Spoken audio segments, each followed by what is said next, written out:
polícia está nas ruas à procura do homem que matou o ator Rafael Miguel e os pais dele em São Paulo. O principal suspeito é o pai da namorada do rapaz. Caso Rafael Miguel, do crime ao julgamento de Paulo Cupertino.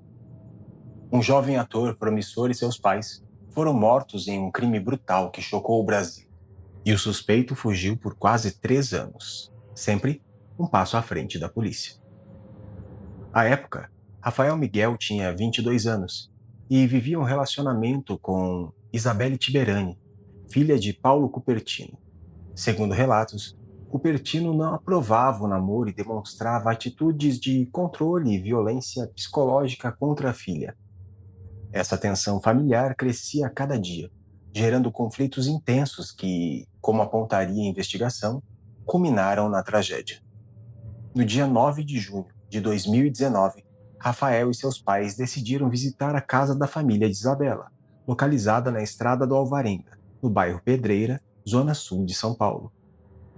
O objetivo era conversar com a família dela, esclarecer pontos do relacionamento e, de certa forma, tentar amenizar os conflitos existentes. Mas o que deveria ser apenas uma conversa se transformou em uma emboscada mortal. Naquele domingo, 9 de junho de 2019, pouco depois de Rafael Miguel e seus pais chegarem à residência da família de sua namorada, a atmosfera tranquila de um fim de semana comum foi quebrada de forma abrupta e violenta. Segundo o que foi apurado durante as investigações e apresentado pela acusação, Paulo Cupertino Matias, pai da namorada de Rafael, teria surgido armado diante do portão da casa, em um gesto que indicava premeditação. Sem qualquer sinal de alerta ou possibilidade de diálogo, Cupertino teria disparado contra as 3 vítimas. Rafael, com apenas 22 anos, e o futuro promissor pela frente, não teve chance de defesa. Seus pais, João e Miriam, também foram atingidos, tentando proteger o filho e reagir à situação, mas foram igualmente mortos no local. A sequência de disparos, segundo os laudos periciais, foi rápida e certeira, impedindo qualquer tentativa de fuga ou resistência. As circunstâncias, segundo a acusação, evidenciam que se tratou de um homicídio motivado por futilidade. A simples não aceitação do namoro de sua filha. Além disso, o crime foi cometido com um recurso que impossibilitou a defesa das vítimas, configurando uma execução súbita, planejada e meticulosa. O ataque deixou claro que as vítimas não tiveram oportunidade de se proteger ou de pedir socorro, e que a ação foi direta, com a intenção deliberada de matar. A brutalidade do caso provocou uma comoção imediata no país. O assassinato do jovem ator, que já era conhecido e querido do público desde a infância, repercutiu em redes sociais, programas de televisão e veículos de imprensa, despertando indignação e tristeza na sociedade. Fãs e admiradores lamentaram a perda de uma vida interrompida de forma tão violenta e injusta. Logo após os disparos, Paulo Cupertino fugiu do local, deixando para trás o carro utilizado na ação, que foi encontrado posteriormente na região do Jardim Pedreira, ainda na zona sul de São Paulo. Essa fuga rápida indicava planejamento e consciência da gravidade do ato. Iniciou uma longa e complexa investigação policial, que mobilizou equipes do DHPP e, mais tarde, órgãos internacionais, dada a dimensão e a repercussão do crime. Após o crime, o Departamento de Homicídios e de Proteção à Pessoa, DHPP, de São Paulo, assumiu imediatamente a investigação. Equipes especializadas começaram a reunir provas, coletar depoimentos e reconstruir a cena do crime. Cada detalhe da residência, a posição dos corpos, as cápsulas de munição e até o carro abandonado foram minuciosamente analisados para entender a dinâmica do ataque e identificar o autor. Os testemunhos foram essenciais, entre eles, Isabela Tiberani, filha de Cupertino e namorada de Rafael, forneceu informações cruciais sobre o histórico de conflitos familiares, as atitudes do pai e sua desaprovação do relacionamento. Seu depoimento ajudou a consolidar Paulo Cupertino como principal suspeito, fornecendo à polícia elementos que ligavam diretamente o acusado ao triplo homicídio. Poucos dias após o crime, a justiça expediu um mandado de prisão contra Cupertino. Mas desde os primeiros contatos da polícia, ficou claro que ele havia planejado sua fuga. Utilizando conhecimentos prévios e contatos, Cupertino conseguiu escapar de São Paulo antes que as forças policiais conseguissem localizá-lo. A fuga não se limitou a um deslocamento dentro do estado. Cupertino se manteve escondido em diversos endereços, alternando cidades e estados, e até cruzou fronteiras internacionais. Durante semanas e meses, a polícia rastreava cada pista, mas ele se movia com cuidado, utilizando identidades falsas, disfarces e rotas alternativas para despistar as autoridades. A habilidade de se manter um passo à frente da lei transformou a caçada em um desafio complexo e prolongado, que exigiu coordenação entre diversas forças policiais e, mais tarde, cooperação internacional. A perícia do DHPP, combinada com depoimentos e investigações de campo, foi determinante para manter Cupertino no radar das autoridades durante todo o período em que esteve foragido, criando base para a eventual captura, que só ocorreria anos depois.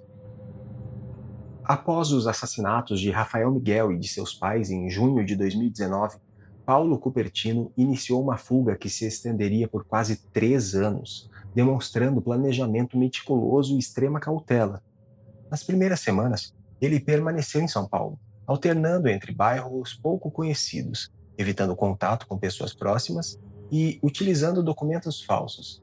A polícia, ainda concentrada nas investigações iniciais, chegou a vasculhar algumas casas de parentes e amigos, mas Cupertino já havia desaparecido discretamente. No segundo mês após o crime, ele atravessou a fronteira e passou a se movimentar pelo Paraguai, buscando regiões rurais e isoladas. Em relatos colhidos pela polícia, foi identificado trabalhando em uma fazenda no interior paraguaio, realizando tarefas comuns como manutenção e serviços agrícolas, sempre com cautela para não chamar atenção. Durante esse período, Cupertino adotou nomes falsos, disfarces simples, como mudanças no corte de cabelo e até o uso de óculos e barba postiça. Cada detalhe era pensado para dificultar sua identificação. Entre 2020 e 2021, surgiram pistas de que ele teria viajado para a Argentina, embora de forma intermitente. A polícia brasileira manteve contato com autoridades argentinas e monitorava cruzamentos de fronteira, mas Cupertino aproveitava pequenos lapsos na fiscalização para se deslocar discretamente. As investigações apontaram que, durante sua passagem pelo país vizinho, ele permanecia em cidades pequenas, mantendo empregos temporários e evitando qualquer exposição em redes sociais ou locais públicos movimentados. Enquanto isso, dentro do Brasil, ele reaparecia em cidades do interior paulista e do Paraná, sempre em endereços provisórios alugados sob nomes falsos. A cada mudança, Cupertino deixava pouco rastro, pagamentos em dinheiro, ausência de cadastros formais e nenhum contato com familiares ou amigos próximos. Essa estratégia tornava quase impossível a polícia antecipar seus movimentos. Ao longo de 2021, a polícia chegou a rastrear uma residência em Maringá, onde acreditavam que Cupertino estivesse escondido. Equipes se posicionaram nos arredores por dias, mas ele mudou de endereço pouco antes da operação, deixando para trás apenas indícios de sua passagem, roupas, documentos falsificados e sinais de que planejava o próximo movimento. Essa quase captura reforçou a ideia de que ele era altamente cuidadoso, sempre um passo à frente da lei. Em 2022, a Interpol entrou oficialmente na investigação, após relatos de que Cupertino poderia estar em países vizinhos. Sua foto passou a constar em listas de procurados internacionais, permitindo que autoridades estrangeiras colaborassem com alertas e monitoramento de fronteiras. Relatórios mostravam que ele continuava a se deslocar entre pequenas cidades, usando veículos alugados ou transportes públicos com documentos falsos, e mantendo um perfil discreto, para não chamar a atenção da população local. A própria mídia acompanhava cada detalhe da investigação, relatando suspeitas, pistas e até rumores de locais onde ele poderia estar, mas nenhum desses indícios levou à captura imediata. A perseguição tornou-se assim um verdadeiro jogo de gato e rato, em que Cupertino demonstrava habilidade em desaparecer e reaparecer de forma estratégica, enquanto a polícia reunia evidências, testemunhos e registros de viagem para finalmente encurralá-lo. Essa trajetória da fuga transformou o caso em um exemplo emblemático da complexidade de capturar criminosos foragidos, envolvendo cooperação internacional, análise de inteligência e paciência da polícia. Cada pista, quase concretizada, mantinha o caso em destaque na mídia, alimentando a expectativa pública por justiça e preparando o terreno para o momento decisivo. Sua captura, que só ocorreria anos depois, em 2022, quando finalmente seria preso em São Paulo, encerrando a longa caçada. A longa fuga de Paulo Cupertino finalmente chegou ao fim em maio de 2022, quando equipes especializadas da polícia conseguiram localizá-lo e prendê-lo em São Paulo. A operação foi resultado de meses de trabalho conjunto entre a Polícia Paulista, órgãos de inteligência e a Interpol, que forneceu informações cruciais sobre possíveis movimentações do fugitivo. Cupertino foi encontrado em um endereço discreto, mantendo hábitos cuidadosamente planejados para não levantar suspeitas. Segundo relatos oficiais, ele ainda tentava manter uma rotina de baixa visibilidade, mas pequenas pistas levantadas pelas investigações, combinadas com o cruzamento de dados de transporte, telefonia e movimentações financeiras, permitiram à polícia finalmente cercá-lo. A prisão foi amplamente noticiada em todo o país, gerando repercussão imediata na mídia e nas redes sociais. Para a família de Rafael Miguel, João e Miriam, que durante 3 anos aguardou por justiça, o momento trouxe um alívio, um misto de dor e esperança, representando uma etapa importante no fechamento de um ciclo de sofrimento. Além do impacto emocional, a captura também reacendeu o interesse da opinião pública e da imprensa. Programas de televisão, sites de notícias e jornalistas especializados voltaram a cobrir o caso, desta vez com foco no desfecho judicial, detalhando como se desenrolaria o julgamento e quais seriam as possíveis consequências legais para o acusado. A prisão de Cupertino marcou, portanto, não apenas o fim de sua fuga, mas também a retomada do processo judicial que havia sido interrompido pelo tempo em que esteve foragido. Para o público, a notícia reforçou a sensação de que a justiça finalmente começaria a ser feita, enquanto a polícia destacava o trabalho meticuloso, a cooperação internacional e a paciência necessária para capturar um dos criminosos mais procurados do país nos últimos anos. Com a prisão de Paulo Cupertino, a justiça finalmente pôde dar prosseguimento ao caso, retomando o processo que havia ficado paralisado durante os anos de fuga do acusado.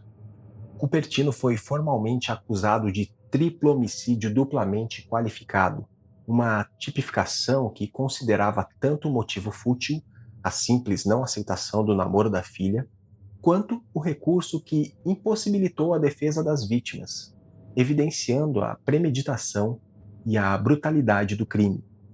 Além de Cupertino, outros 2 homens surgiram no processo como denunciados por participação indireta: Eduardo José Machado e Vanderlei Antunes Ribeiro. Ambos foram acusados de auxiliarem na fuga do acusado, seja fornecendo abrigo, transporte ou informações sobre possíveis movimentações policiais. A acusação, no entanto, precisava ser cuidadosamente comprovada, já que o envolvimento deles não estava ligado à execução direta do homicídio, mas sim a atos de auxílio à fuga. O processo judicial não foi simples. Durante 2024, o primeiro júri popular chegou a ser anulado por questões técnicas ligadas ao direito de defesa. Problemas processuais, como questionamentos sobre imparcialidade, garantias legais e apresentação de provas, levaram o tribunal a decidir pela anulação do julgamento. Esse problema jurídico fez a justiça recomeçar o processo, atrasando a sentença final e aumentando a espera da família das vítimas, da sociedade e da mídia. Apesar das dificuldades, a acusação se manteve firme, apresentando provas periciais, testemunhos e reconstruções da cena do crime. Cada passo do processo era acompanhado de perto pelo público, que permanecia atento às movimentações judiciais, enquanto a defesa de Cupertino buscava contestar evidências e questionar procedimentos, criando um cenário tenso e minucioso que prolongou o desenrolar do caso. A complexidade do processo ilustra não apenas a gravidade do crime, mas também os desafios enfrentados pelo sistema judicial brasileiro ao lidar com casos que envolvem crimes hediondos, fuga prolongada do acusado e múltiplos envolvidos, mostrando como a justiça precisa equilibrar celeridade e respeito aos direitos de defesa em situações de grande repercussão. Finalmente, em 29 de maio de 2025, começou o tão aguardado júri popular no Fórum Criminal da Barra Funda, em São Paulo.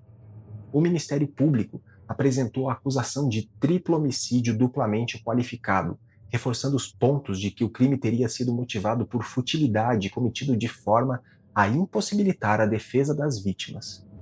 Para embasar a acusação, foram apresentados laudos, testemunhos e até recursos tecnológicos, como análises em 3D feitas com drones e scanners a laser, que ajudaram a reconstituir a cena do crime e explicar a dinâmica dos disparos aos jurados.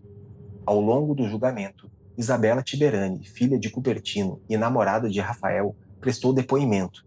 Seu relato foi considerado impactante, pois confirmou os históricos de conflito familiar e a postura autoritária do pai.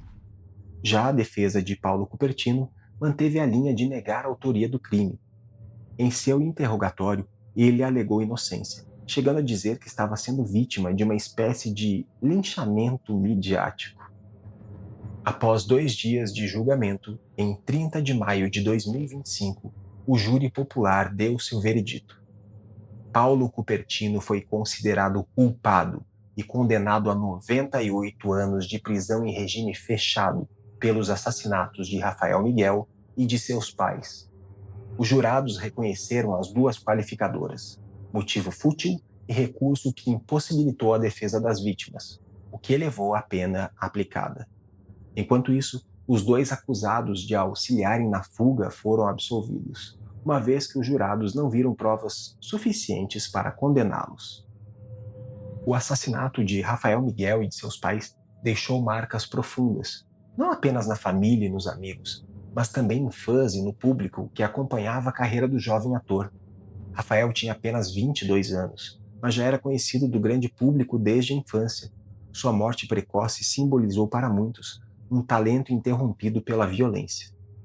O caso também gerou debates mais amplos sobre violência doméstica, relações familiares abusivas e a dificuldade do Estado em capturar foragidos de alta periculosidade. Durante quase 3 anos, Cupertino desafiou a justiça, mudando de endereços e utilizando identidades falsas, enquanto familiares das vítimas aguardavam respostas. A condenação em 2025 marcou o fim de um ciclo de dor e incerteza que começou em 2019. Embora nada traga de volta Rafael, João e Miriam, a decisão representou para muitos um marco da justiça, um fechamento necessário diante de uma tragédia que poderia ter sido evitada. O caso Rafael Miguel permanecerá na memória coletiva, não apenas pela brutalidade do crime, mas também pelo longo caminho até que a justiça fosse feita. Ele se tornou símbolo das consequências da intolerância, do autoritarismo dentro das relações familiares e da violência que ainda assola o Brasil. Após anos de fuga e tensão, a justiça finalmente alcançou Paulo Cupertino. Mas o caso de Rafael Miguel continua como um lembrete sombrio da violência que pode destruir vidas em segundos. Já conhecia essa história? Se sim, conta pra gente nos comentários. Se não, dê sua opinião sobre. E por favor, se inscreva, compartilhe com os amigos e ative as notificações.